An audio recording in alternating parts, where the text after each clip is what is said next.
Alabad, siervos de Jehová. Alabad el nombre de Jehová. Sea el nombre de Jehová bendito desde ahora y para siempre. Desde el nacimiento del sol hasta donde se pone, sea alabado el nombre de Jehová. Excelso sobre todas las naciones es Jehová, sobre los cielos su gloria. ¿Quién como Jehová nuestro Dios, que se sienta en las alturas, que se humilla a mirar en el cielo y en la tierra? Él levanta del polvo al pobre, y al menesteroso alza del muladar, para hacerlo sentar con los príncipes de su pueblo. Él hace habitar en familia a la estéril, que se goza en ser madre de hijos. Aleluya.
En el nombre de nuestro Señor Jesucristo, tenemos la bendición de congregarnos una vez más en torno a la palabra de nuestro Dios, añorando el tiempo de hacerlo juntos, físicamente, compartiendo momentos de alegría, y una de las cosas más hermosas que la vida cristiana nos da, y es precisamente la comunión fraternal.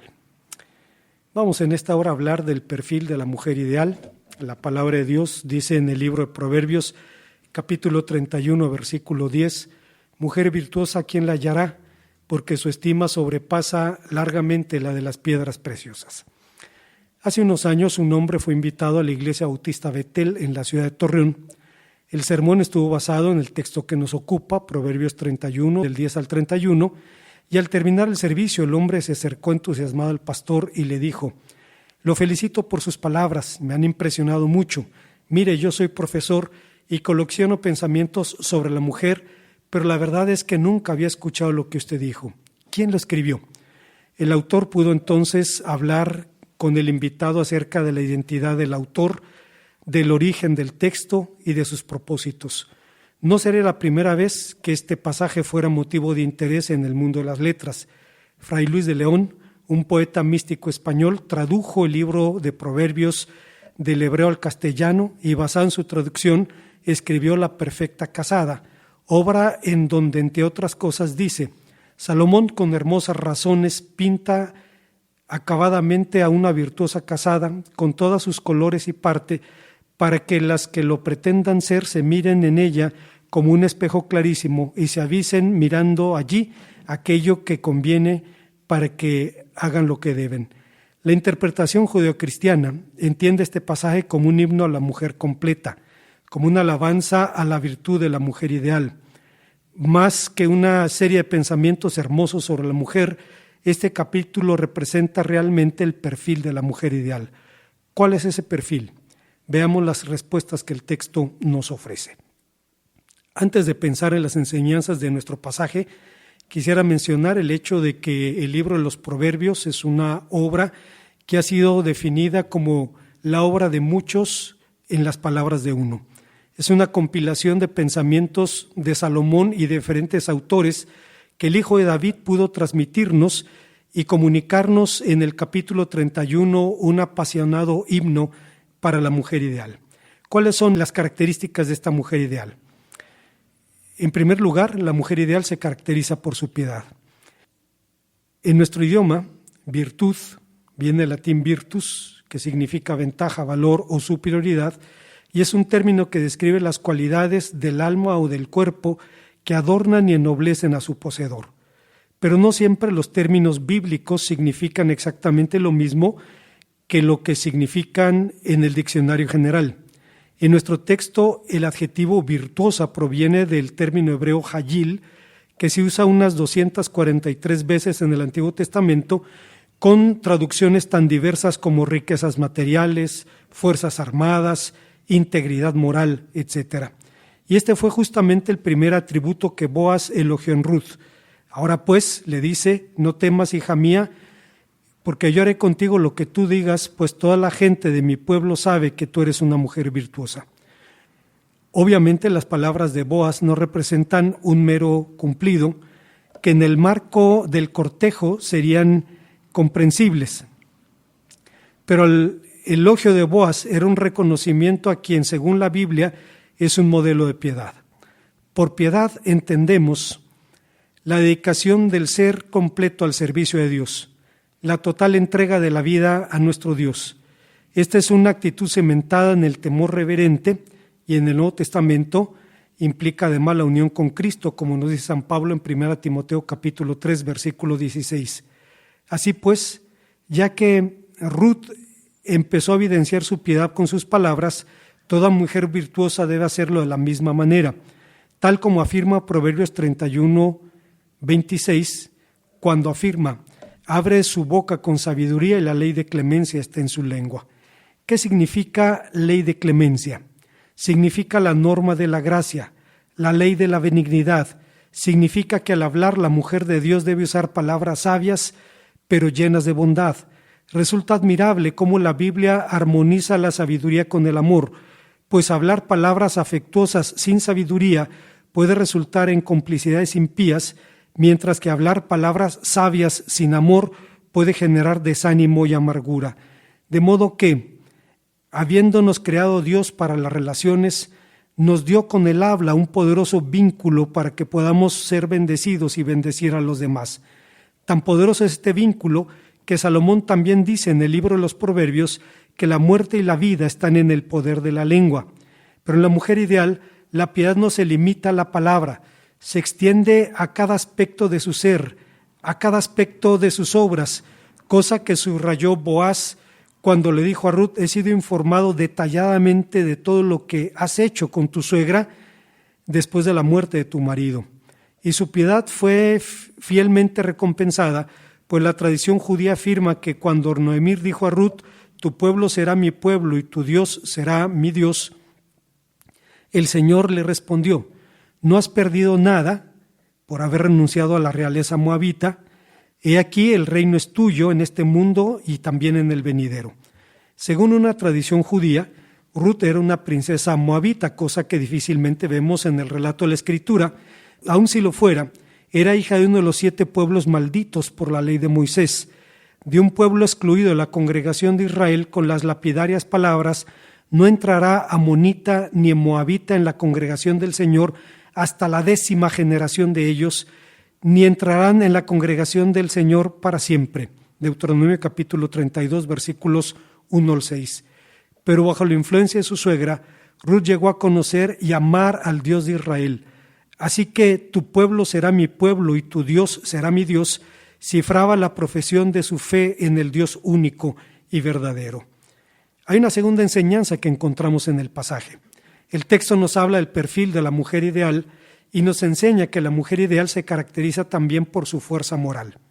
La tradición judía hace memoria de Ruth llamándola la madre de la realeza, y de su experiencia se derivan todos los principios aplicables a la conversión del judaísmo.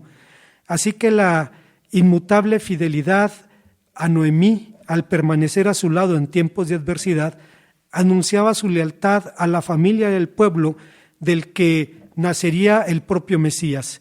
Si la fidelidad es inestimable en cualquier relación, lo es mayormente en la familia y en el matrimonio, por ser este un pacto basado en la confianza. Y uno de sus frutos más gratificantes de la fidelidad es la seguridad, por lo que la Biblia dice que el corazón del marido está en ella confiado y no carecerá de ganancias. Pero para que la fidelidad pueda permanecer, necesita una fuente de poder.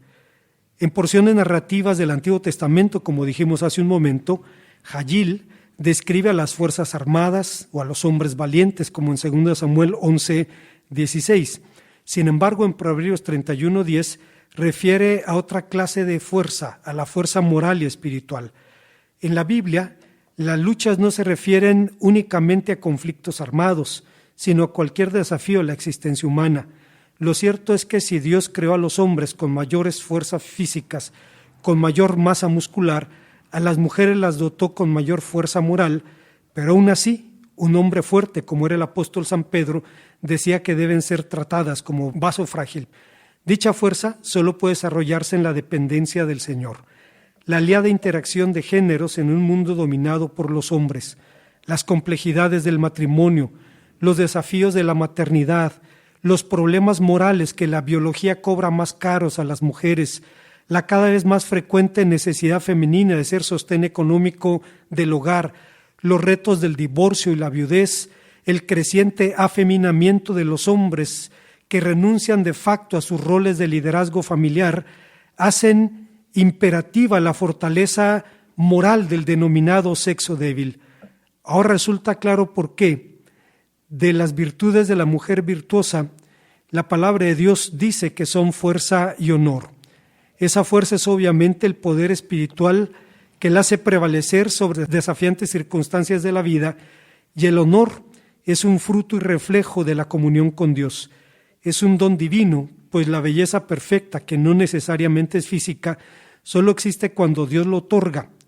Esa fuerza moral es la fuerza del espíritu, pero los roles de la mujer demandan una dependencia absoluta de Dios y de la dirección del Espíritu Santo. Hay una tercera y última enseñanza. La palabra de Dios nos enseña que un rasgo adicional de la mujer virtuosa es su buen testimonio.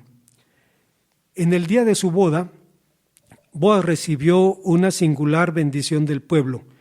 Y tú seas ilustre en Efrata y seas de renombre en Belén.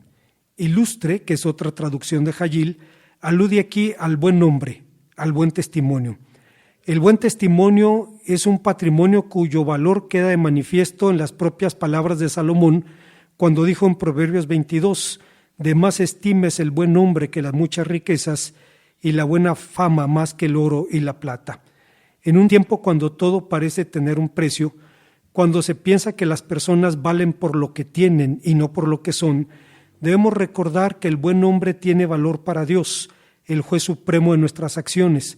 Tiene valor para nosotros mismos al darnos libertad de conciencia y tiene valor para la edificación e instrucción del prójimo. Sintomáticamente, la conducta de la mujer virtuosa es descrita en este canto con 22 verbos hebreos. Tal vez por eso fue considerada en la tradición judía como una metáfora de la ley, del sábado, del alma o de la Shekhinah, es decir, de la presencia divina. Las evidentes dotes de liderazgo de la mujer virtuosa, sus extraordinarias capacidades y su incansable laboriosidad nos enfrentan a preguntas ineludibles. ¿Es realmente un modelo para toda mujer o es una simple idealización? Si es un modelo universal, ¿por qué cuando las mujeres hacen sus mejores esfuerzos no sucede lo que pasaba con la mujer virtuosa? El texto dice, se levantan sus hijos y la llaman bienaventurada y su marido también la alaba. ¿O por qué con frecuencia tienen que reclamar lo que una mujer desea a su marido? Tengo un antojo, se me antoja una sirvienta, es bíblico. La mujer virtuosa tenía varias. A pesar de estas objeciones, este es el paradigma de la mujer de Dios. Lo es si hemos de creer a San Pablo, quien dice que lo que está escrito en la Escritura, en la palabra de Dios, fue escrito para nosotros. Con todo, hay mujeres que afirman que este es un parámetro masculino y que en la Biblia no existe un estándar equivalente para los varones. Pero la analogía de las Escrituras responde que sí lo hay y que es igualmente demandante. Se encuentra entre muchos otros pasajes en el Salmo 30, 1 Timoteo 3 del 1 al 13, etc. ¿Por qué entonces tan pocos cristianos, tanto hombres como mujeres, parecen ajustarse a sus respectivos modelos? Porque ambos parámetros establecen demandas que solo son factibles mediante el auxilio del Espíritu Santo, la fiel obediencia al Señor y el complemento que se encuentra en la ayuda idónea. En síntesis, ¿cuál es la razón por la cual la mujer cristiana debiera ser así? Los sabios de Israel dicen que existen 3 motivaciones para el estudio de la ley, motivaciones que son aplicables a toda obra piadosa. Dicen que hay quien estudia la palabra de Dios para adquirir honor, hay quien lo hace para ganar algún mérito y hay quien lo hace porque es la voluntad de Dios. La mujer virtuosa debe ser así, simplemente porque Dios lo quiere. Como conclusión, para los sabios de Israel existe tal proximidad entre los atributos de la ley y las virtudes de la mujer ideal que afirman, de la misma forma como Dios dio la ley en 22 letras, Él alaba a la mujer virtuosa con las mismas letras. Y dicen también que cualquiera que se casa con mujer virtuosa es como si hubiera observado toda la ley de principio a fin. Esa es la razón por la cual el canto de la mujer virtuosa fue escrita con todo el alefato. Ellos concluyeron también que el valor numérico de las consonantes del adjetivo Jayil, que suma 48, es el mismo número de cualidades que, según la tradición rabínica, son necesarias para adquirir la ley. Pero más allá de alegorías, este himno canta a la mujer ideal, establece el perfil con el que ella debe ser evaluada y cumple su promesa de alabanza a la mujer que teme al Señor.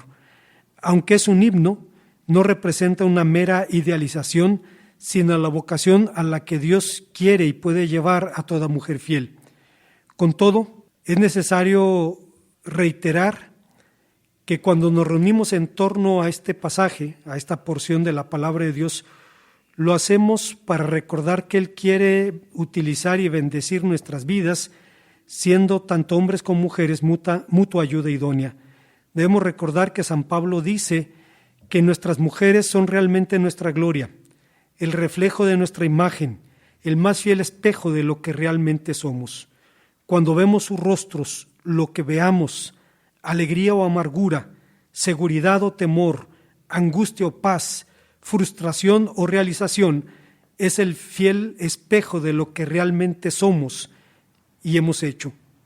Pero también digo a las mujeres que no pueden responsabilizar cómodamente a los hombres por sus fracasos o yerros, ni por sus frustraciones, como tampoco eludir el imperativo divino de encarar en sus vidas los rasgos de la mujer virtuosa. Esto es, la legítima piedad personal, la fuerza moral, que solo puede tener su fuente en Dios, y un testimonio intachable, ya que solo podemos cumplir con nuestras respectivas vocaciones por medio de relaciones basadas en la dignidad, el respeto y la mutua aceptación. Entonces necesitamos someternos a la autoridad de Dios y de su palabra en relaciones basadas y desarrolladas en amor. Oremos a nuestro Dios. Gracias, Padre, te damos una vez más porque nos permites venir a este hermoso canto y recordar aquellas cosas que dices a tus siervas. Y te damos gracias, Señor, porque permites que encarnen estas bendiciones y hagan de este mundo un lugar más humano, un lugar más viable, en tanto esperamos el regreso de Cristo, nuestro Salvador. Bendice a tus siervas, bendícenos a nosotros para hacer bendición para ellas. Te lo rogamos en el nombre de Cristo. Amén.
Una vez más, hermanos, esperamos el tiempo en que podamos volver a congregarnos y mientras llegue ese día podemos dedicar tiempo para meditar en la palabra de nuestro Dios, orar a Él y suplicar su bendición.